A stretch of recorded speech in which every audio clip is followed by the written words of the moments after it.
السلام عليكم صاحبيال kusoo dhawaada muuqaal kale muuqaalkan sida thumbnail-ka iyo title-ka aad ku soo aragteen waxaan isla dhisi doonaa maanta application la dirirayo qabyaaladda application la dagaalamayo qabyaaladda oo hadii la isku dayo in lagu soo qoro erayo qabyaaladeysan sida langa midigan maxay waxyaalaha la midka ah iyo xataa erayada xun sida waxa ku sameeyay diinta lacayo waxa soo dhan application diiday waxaan hadal ku daalin application qaab ku shaqeynayo isleegno soo kale hadii aad doonaysaan inaad eegtaan qaabka uu eegay application-ka demo link-ka waxaad ka helaysaan muuqaalkan description-kiisa soo kale code-ka application-ka waxaad ka helaysaan description-ka application-ka qaabka ku shaqeynayo marka waxa weeyaan box-kan yar ee u eeg box-ka wax laga soo busgareeyo Facebook-ga ayaa waxaan ku qoraynaa tusaale ahaan qoraal random ah aan qori doonaa kadibna waxaan raaci doonaa tusaale ahaan langab oo kale kadibna waxaan xagga ka raacin doonaa qoraal kale haddaan marka post raahdo alert ayuu soo saaray wuxuu leeyahay eraygan lama ogola langab erayga aan la ogoleen marka ayuu noo sheegay aan ku qornay input-ka okay haddaan sidoo kale xagga dambe ka sii raaciyo eray kale eraygaas haddaan xagga dambe ka raaciyo oo raahdo post marka hore wuxuu noo soo saarayaa erayga koowaad kadibna erayga labaad ay ku jiraan loo ogoleen ama aan soo qornay okay application-ka markaa waxa uu ku wanaagsanaa systemyada social media aan isticmaalno sida Facebook iyo TikTok meesha weeyahan dambe qabyaaladda baraarujisay macal hablihii isku lahaayeen ee dadka qabyaaladda lacagta sida qabyaaladda loogu farqayo stakiin okay yaan waxba hadan idinku daalin qaabkaan u dhisay application-kan ee gudagali doonaa application-kan waxaan ku dhisay JavaScript waxaan isticmaali doonaa laba example oo kala duwan higher order array method loo yaqaano map iyo sidoo kale ayaan mar idin ku tusi doonaa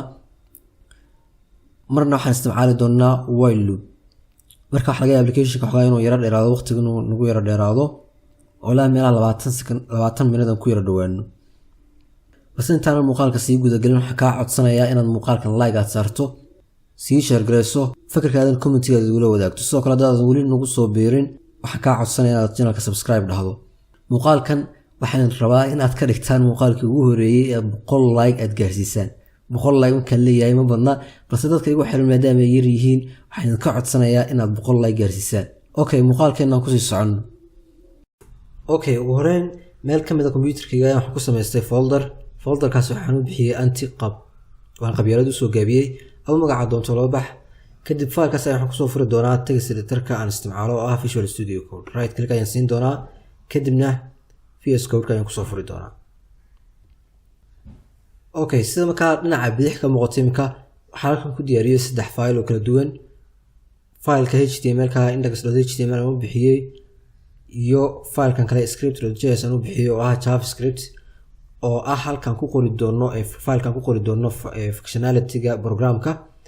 iyo style.css oo ah file-ka css-ka oo aan ku qurxin doono form-keena aan sameeyeen marka file-kan script-ga ah inka uu maran yahay waxa kuma qorna oo code-ka line by line ayaan wada qori doonaa balse labadan file kale ayaan code yar ku sii diyaariyay tusaale imka hadaan isla eegno index.html-ka code-kan yar ayaa ku diyaarsan qaybta marka imka bariga dhexdiisa waxa ugu diyaarsan element oo aan siiyay class la yiraahdo container class-kan ku edit gareyn doonaa element-ga marka waxa ku dhex jira form-kan oo ah waxa ugu muhiimsan barnaamijkeena form-ka marka waxa ku sii dhex jira isna text area marka oo ah halka input-ka aan gelin doono waxaan ku qori doono iyo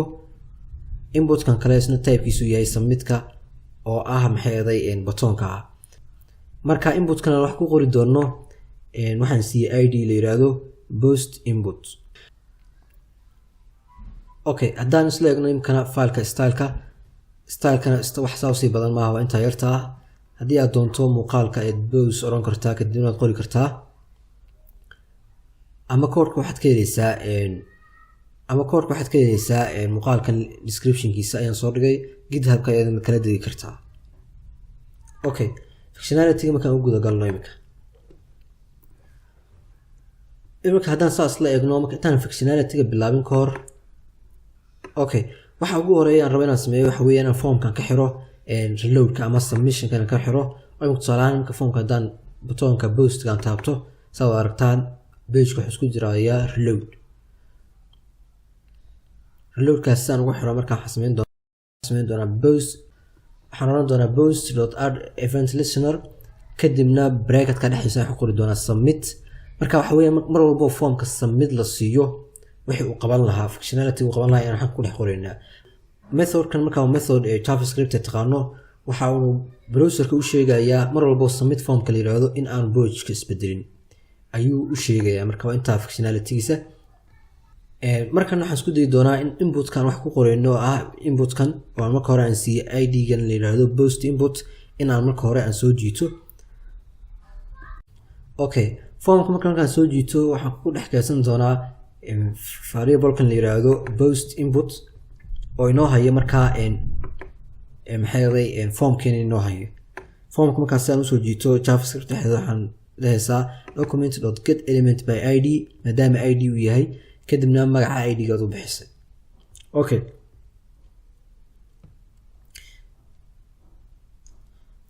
variablekan haddaad doonto waxaad dhigi kartaa functionkan dibadiisa ayaad dhigi kartaa waa caadi marka waxaan ka dhigaynaa global ayaan ka dhigaynaa global scope ahaan ayaan isticmaalaynaa functionka ayaan dibadda ka dhigaynaa okay intaa waxay noo xigi doontaa sida ka muuqata waxaan halkan aan soo ku sameeyey arraydaas waxaan u bixiyey words waxay noo hayn doontaa ereyada aan rabno in maxay systemkeena aan ka xirno ama aan u diidno userka inuu soo qoro ereyada marka inta doonto ayaad ka dhigi kartaa anu marka intaas ayaan kusoo koobay inta yarta ayaan kusoo koobay sida laandheere laangaab qabyaalad midgaan boon iyo waxyaabaha la midka marka ereyada haddaad doonto inta waad ka badin kartaa oo waxaad ku dari kartaa tusaalaan ereyada badanaa Soomaalida ay adeegsadaan sida hooyada waxa ku sameey iyo diinta la caayo iyo waxyaabahaas oo dhan ayaad ka xiri kartaa marka erey walba aad doonaysaa inaad ka xidho waxaad ku kaydsanaysaa arraydan ereyada inputkan lagu soo qoro maxay aan u filter gareyno ama aan ugu eegno erayadan inay ku dhex jiraan in kale waxaan isticmaali doonaa higher order array methodka loo yaqaano map fine haddaad doonto waad isticmaali kartaa laakiin mapkan isticmaalay sidoo kale waxaad isticmaali kartaa loop haddaad doonto while loop oo kale waad isticmaali kartaa okay mapt marka habka u shaqeyso waxa weeyaan ugu horreyn arraydan oo halkan wordkan wordska ayaa map lagu sameyn doonaa marka map lagu sameeyo marka ugu horeysa waxa la soo qaadi doonaa indexka koowaad indexkaasi koowaad ayaa waxa lagu keedin doonaa wordkan ayaa lagu dhex keedin doonaa wordkan marka halkan wuxuu noo hayn doonaa marka koowaad indexka koowaad ayuu hayn doonaa haddana mar labaad ayay loop ku sameyn doonaa marka labaad haddana wuxuu soo qaadi doonaa indexka labaad haddana marka saddexaad indexka saddexaad afraad shanaad marka indexyada marka waxay u taagan yihiin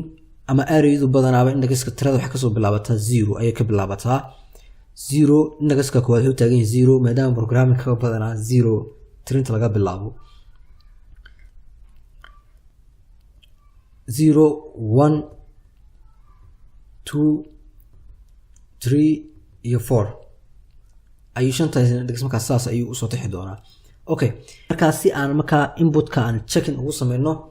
waxaan isticmaali doonaa statement if statement ayaan isticmaali doonaa if statement marka waxay noo sheegi doontaa in ereyada halkan ku jiray halkan ku qornay ee systemkeena ka xirnay in lagu soo qoray inputka marka koowaad marka mapku uu soo rangareysmo ama la rangareeyo ee uu indexka koowaad soo qaado indexkaasi koowaad uu wordka ku keediyo ayaa marka wuxuu soo gudbi doonaa line-ka labaad markuu soo gudbo ay xoran doonaa if input post input oo ah halka inputkan waxa soo gelinaynay dot value to lowercase includes uu kamid yahay ama ay kamid tahay words oo ah word aan raadey oo ah kelmadda halkan lagu keediyo indexka koowaad laandheere input salaan marka koowaad wuxuu qaban doonaa laandheere dot lowercase waa haddii inputkeena uu kamid yahay indexka koowaad ee maxay arraydan kadib wixii aan sameyn lahayn ayaan qoraynaa marka halkan to lowercase sababtan u isticmaalo waxa weeyaan userka wuxuu sameyn karaa in inputku ku soo qoro far maxay uppercase oo kala tusaale ahaan JavaScript-na b-da markay uppercase tahay iyo markay lowercase tahay laba b ayuu kala taqaanaa sababtoo JavaScript waa key sensitive saa darteed marka ayaan formka daatada aan ka heleyno ama qoraalka formka aan ka heleyno to lowercase aan ugu bedelnay wax walba userku soo qoro waxa loo bedeli doonaa lowercase ayaa marka loo bedeli doonaa kadibna dot include haddii ay ka mid tahay ama ku jirto word dot lowercase wordka haddaad doonto waad ka dayn kartaa, haddaad doontona waad ku darsan kartaa. imika maada adun bay kugu xiran tahay, si qaabka halkan aad wax ugu qorto ayun bay ku xiran tahay. okay, marka haddii laga waayo koodhkan ma run garaysmi doono, balse haddii laga helo waxaan odhanaynaa alert ayaan ku sameynaynaa. balse haddii laga helo waxaan leenahay alert, wax noo alert garaysaa eraygan lama ogola, kadibna wordka ayaad noo soo qabanaysaa. okay, tusaalaha marka si aan iskula fahanno imika waxaan tegi doonaa browserka.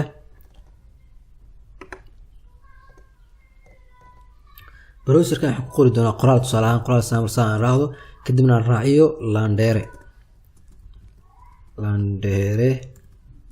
ama langab baan raahdo langab, kadibna qoraalka xagga dambe aan kasii raaciyo random ah, qoraal aan jirin for example ah, kadibna aan raahdo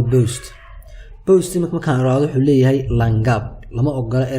eraygan lama ogola, kadibna eraygii ayuu noo geliyey quotationkaasi langab, eraygii wuxuu yahay ayuu noo sheegay.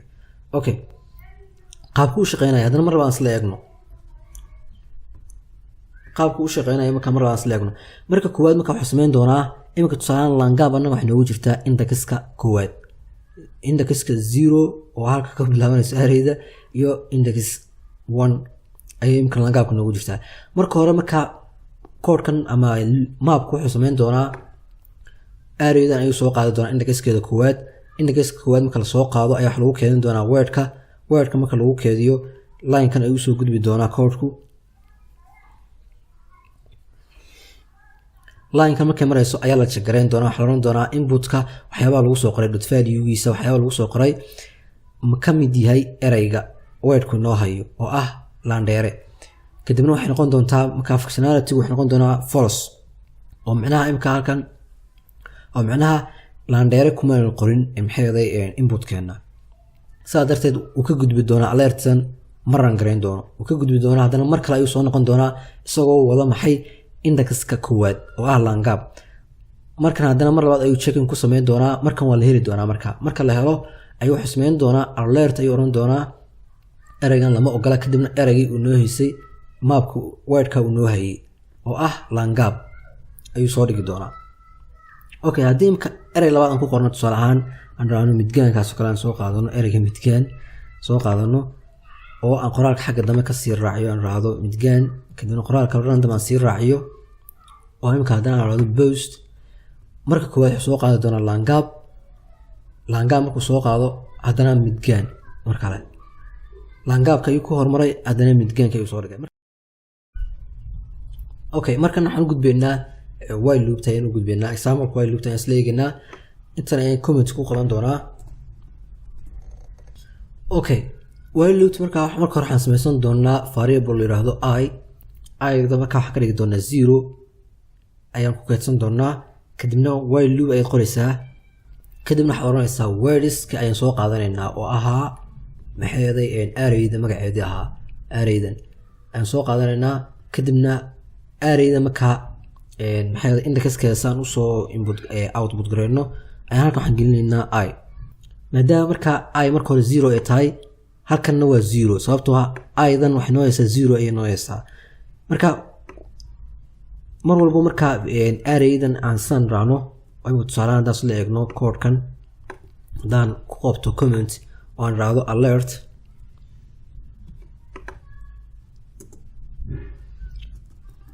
aan raahdo, kadibna halkan aan ka dhigo 0 aan safe raahdo, automatically marka imka waxay noo helaysaa wordku waxay noo hayn doonaa 0 oo ah landere ayuu noo hayaa. imka tusaale haddaan intaan formka haddaan imaado aan raahdo post waad aragtaa landere ayuu hayaa. okay, aan raahdo okay, halkaan marka waxaan maraya marka intaas ayaan soo koobiyen doonaa si marka formka aan u checking gareyno ama checking aan ugu sameyno, kadibna baasin halkan aan ku raahdo commentkan aan ka qaado. marka intii halkan ayuun bay la mid tahay. marka koowaad marka loopta la soo ran gareeyo waxay noo hayn doontaa wordskaas waxay noo hayn doonaa indexka koowaad maxay yahay arrayda, kadibna waa la checking gareyn doonaa, checking ayaa lagu sameyn doonaa. balse halka ayaan doonayay in isbedel aan ku sameeyo, waxaan oran doonaa words, kadibna arraydii ayaan waxaan indexka u yeeri doonaa I ayaan oran doonaa. Okay, marka koowaad waxaa la check gareyn doonaa in value-ga inputka lagu soo qoray uu ku jiro maxay wordska waxa inoo hayo indexka I waxa inoo hayso. marka koowaad marka waxay noqon doontaa landheere haddii ay ku qoran tahay waxay noo soo saari doonaa intan. halkan aan ka dhigo words kadibna I aan raado words I. Okay, ayuu noo soo saari doonaa. marka koowaad haddii landheeru soo ran gareyn doonaa landheera haddii ku jirto qoraalka wuxuu noo soo saari doonaa alert. haddii aan ku jirin ka gudbi doonaa nooma soo saari doono uu ka helayo kelmadda erayadan midda ku jirta maxayda inputka ama aan kusoo dhex qornay qoraalkeena ku dhex jirta. while loop marka waxay u baahan tahay marka mar walba si maxayda loopku u socdo in aydan aad increment aad ku sameyso. aydan marka si increment aan ugu sameyno waxaan siinaynaa halkan hoose ayaan tegi doonaa kadibna I ayaan oran doonaa I plus plus. marka waxa weeye marka koowaad marka koodhka la soo rangareeyo loopka la soo rangareeyo 0 ayuu noo hayaa automatically 0da oo marka u taagan indexka koowaad. kadibna markuu rangareeyo halka marka la marayo ayaa ayda loo geyn doonaa plus plus 1 ayaa loo geyn doonaa oo increment ay lagu sameyn doonaa. ayda marka automatically waxay noqonaysaa 1 ay isku bedeli doontaa in the background ayay 1 isku bedeli doontaa. kadibna waxay noo helaysaa maxay indexkaasi ayay noo helaysaa indexka labaad ah. kadib haddana marka koodhka la rangareeyo marka saddexaad la rangareeyo I waxa lagu sameyn doonaa increment ay lagu sameyn doonaa. hal bay ahayd marka hore waxaa loo geyn doonaa haddana hal kale loo geyn doonaa laba ay noqon doontaa. haddana marka afraad la rangareeyo increment ay lagu sameyn doonaa hal loo geyn doonaa. qaabkaas ay ku soconaysaa. marka example kan inaad fahanteen ma filayaa marka labada example ba ka doonta isticmaali kartaa balse marka aad JavaScript aad joogto waxa fiican badan inaad isticmaasho higher order array method. higher order array method kani imka map ayaan isticmaalnay dhowr ayuu kala baxaa ilaa iyo wuxuu kala baxaa 8 ayaa jira. marka mapkan wuxuu shaqeeyaa sida while loop kale u shaqeeyaa waxa jira isna mid for each la yiraahdo oo for loop kale u shaqeeyaa. muuqaalkan marka maanta taas ayaan kusoo koobayaa. muuqaalkan waxaan filayaa muuqaalkii labaad ee JavaScript project aan ka sameeyo muuqaal bil ka hor meelaha qiyaastii inay ayadoo filaya ma xasuusta imika aan sameeyay baa jiray oo aan ku sameeyay barnaamij jiro bari dhexdaas TikTok training ka ahaa. barnaamij jiro tusaalaan xisaab qabso number qabso kadibna numberkaasi tirada ogeey daadaan soo saaray barnaamij noocaas oo kale TikTok ka yar socday ayaanu ka sameynay barnaamij application yar oo JavaScript aan ku sameynay. application kan waa application labaad ama projectiga labaad. qaar kale badan oo soo socdaan qaar ku saabsan dhaqanka Soomaalida iyo eedabiski waxa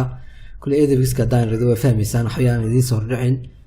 waxa weeye wax laayo wax tiraahdo Soomaalidu xiiso male waad arki doontaan barnaamijyo kale badan. haddii ay jiraan barnaamijyo as leedahay teknolojiyadu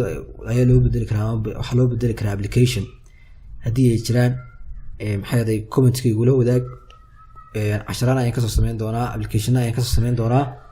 muuqaalkan marka walaalayaal waxaan ka codsanayaa in aad like 100 like aad gaarsiisaan. 100 like dabcan way yar tahay sababtan 100 like aan u leeyahay waxa weeye dadka igu xiran ayaa aad u yar maadaama channelkan cusub yahay.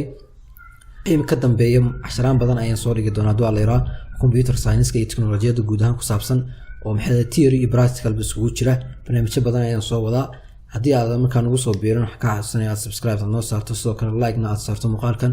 sii share gareyso comment-gana fikirkaaga igula wadaagto. muuqaalka xigeentan ku kulmeyno sidaa iyo nabadgelyo.